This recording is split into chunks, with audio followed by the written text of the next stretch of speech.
Friends, सावन का महीना चल रहा है और सावन का महीना बहुत शुभ होता है।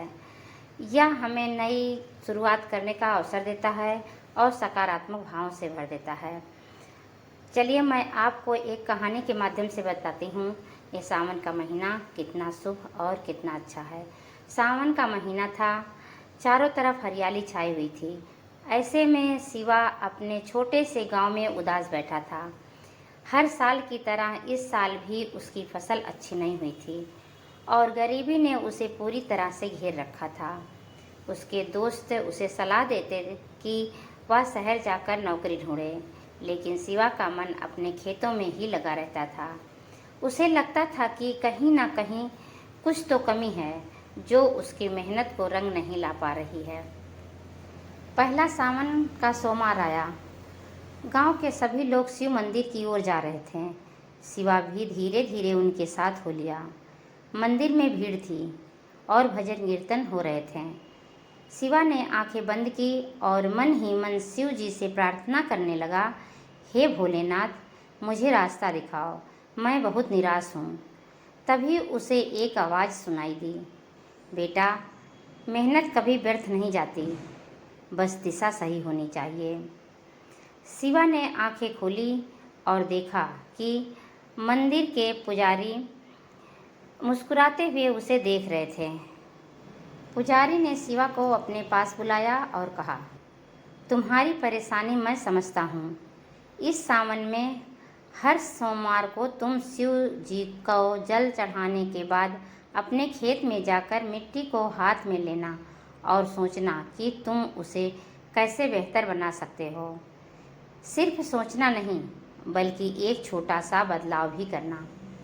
शिवा ने पुजारी की बात मान ली। अगले सोमवार को वह फिर मंदिर गया, जल चढ़ाया और फिर अपने खेत में चला गया। उसने मिट्टी उठाई और सोचा, मेरी मिट्टी पथरीली है, क्या मैं इसमें कुछ जैविक खाद डाल सकता हूँ?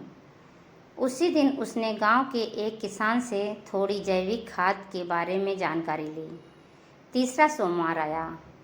शिवा ने इस बार अपने खेत के एक छोटे से हिस्से में जैविक खाद डाली। उसे लगा कि यह बहुत छोटा कदम है, लेकिन पुजारी की बात याद आई, एक छोटा सा बदलाव भी। चौथा सोमवार आते आते शिवा को बड़े खेत के उस छोटे हिस्से में फर्क दिखने लगा। मिट्टी थोड़ी नरम हुई थी और पौधों की जड़ें मजबूत लग रही थीं। अब उसके मन में एक नई उम्मीद जाग गई। उसने ठान लिया कि वह पूरे खेत में धीरे धीरे जैविक खाद का इस्तेमाल करेगा और खेती के लिए नए तरीकों को सीखेगा। अगले कुछ महीनों में शिवा ने खेती के बारे में किताबें पढ़ी, कृषि विशेषज्ञों से सलाह ली और अपने खेत में कई नए प्रयोग किए।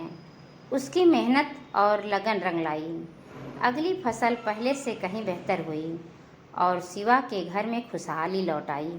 इस कहानी से हमें यह सीख मिलती है कि निराशा में भी उम्मीद न छोड़ें। जब सब कुछ बुरा लगे तब भी हार ना मानें। छोटे कदमों से शुरुआत करें, बड़े बदलाव एक दिन में नहीं आते, उनकी शुरुआत छोटे छोटे प्रयासों से होती है। सही दिशा में मेहनत करें। सिर्फ मेहनत करना काफ़ी नहीं है, सही दिशा में किया गया प्रयास ही सफलता दिलाता है। सीखने की ललक रखें। हमेशा कुछ नया सीखने और बेहतर बनने के लिए तैयार रहें।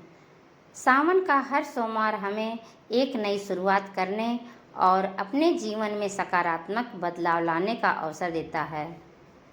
क्या आप भी इस सावन में कोई नई शुरुआत करने के लिए तैयार हैं? अगर हाँ, तो कमेंट बॉक्स में ज़रूर बताइए और मेरे वीडियो को लाइक, सब्सक्राइब और शेयर करिए और मुझे सपोर्ट करिए। Thank you friends.